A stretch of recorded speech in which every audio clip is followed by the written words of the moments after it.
boleh bangga ditepuk tangan di PBB, tapi bagi kami tidak. Saudara Menteri boleh bangga mendapatkan tepuk tangan di forum Perserikatan Bangsa Bangsa, tapi Saudara Menteri belum dapat tepuk tangan dari masyarakat Indonesia di dunia pendidikan. Nah, lagi diomongin nih, Mas Menteri Nadiem Makarim. Jadi ceritanya gini, Nadiem Makarim, Mendikbudristek ini pergi ke forum PBB.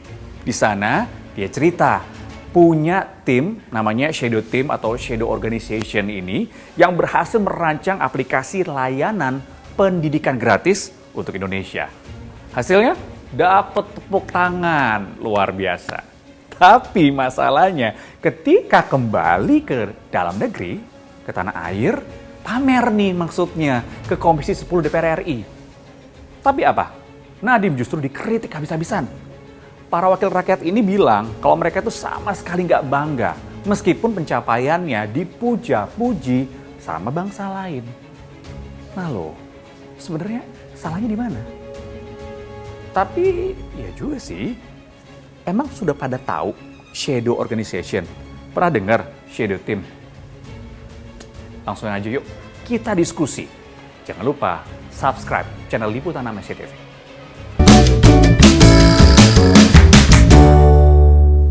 Shadow Team alias tim bayangan.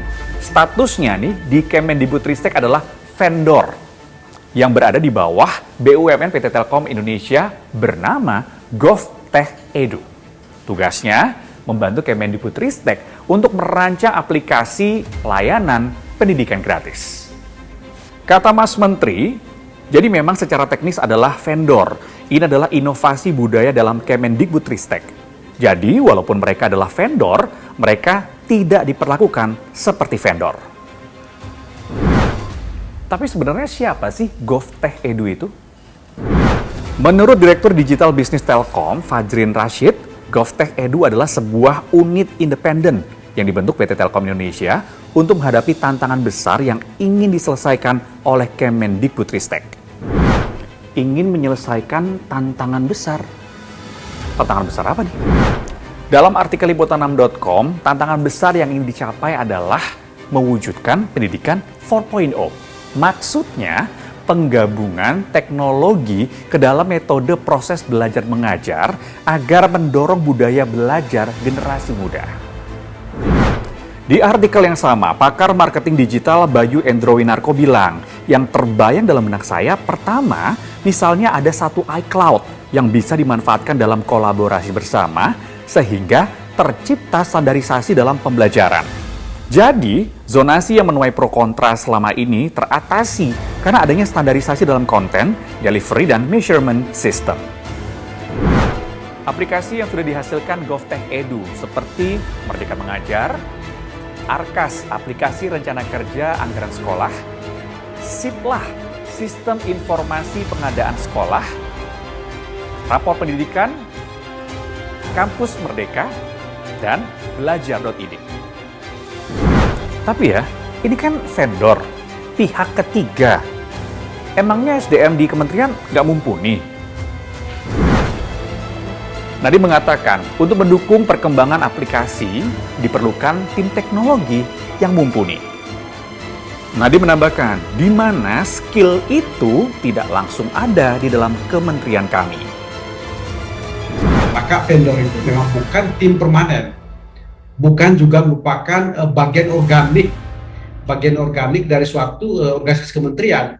Sifatnya dia memang untuk mengisi celah kosong yang memang tidak dipunyai oleh kementerian bersangkutan. Akhirnya ukuran keberhasilan itu adalah sejauh mana kemudian pemakaian atau penggunaan jasa dari luar ini hanya sifatnya temporer, dan kemudian ada proses alih kemampuan, alih teknologi dan sebagainya, yang itu menjadi kemampuan, apakah pengetahuan, apakah keahlian yang itu terlembaga di Kementerian Pendidikan, dan pada akhirnya kita hanya akan menggunakan sumber daya internal.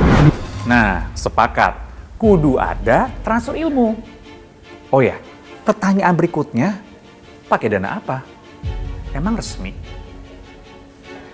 Menurut Kepala Biro Kerjasama dan Hubungan Masyarakat Kemendikbudristek, Anang Ristanto, Mekanisme yang digunakan adalah tender sesuai peraturan yang berlaku melalui layanan pengadaan secara elektronik atau LPSE. Sumber pendanaannya dari anggaran Kemendikbudristek. Idenya menarik ya, mengedepankan teknologi sesuai zamannya. Tapi jaringan internetnya gimana? Terus kudu punya smartphone yang canggih bin mahal dong. Mereka sih mengklaim aplikasi yang dibangun dengan sistem operasi Android ini bisa diunduh tanpa jaringan internet yang kencang. Tetap bisa diakses meskipun sedang offline, tidak memerlukan memori yang besar, dan nggak perlu handphone yang canggih-canggih amat. Ya, bolehlah. Tapi Mas Menteri, jangan sampai ya program ini mandek. Harus berkelanjutan. Ganti menteri, ntar ganti program lagi. Sama juga bohong. Ya nggak? Kamu setuju atau punya pendapat lain? Kita lanjut diskusi di kolom komentar. Saya Jati Dharma, pamit.